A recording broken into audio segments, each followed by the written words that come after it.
আকাশের নিচে জমিনের উপরে আমাদের চেয়ে বড় কোনো গুনাহগার আর দ্বিতীয়টা নাই।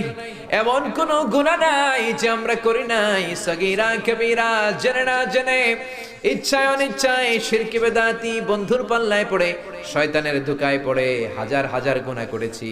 তোমার দরবারে আমরা ক্ষমা চাই, তওবা করলাম, আমার জীবনে গুনাহ করব না।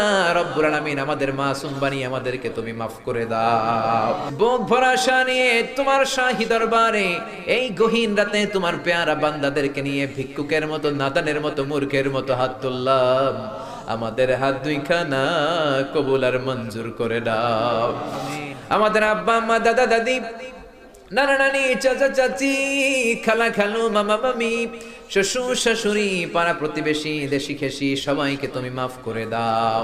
আমাদের যত আত্মীয় স্বজন 3.5 হাত কবরের বাসিন্দা, তাদের কবরগুলোর জান্নাতুল ফেরদাউসের বাগান বানিয়ে দাও।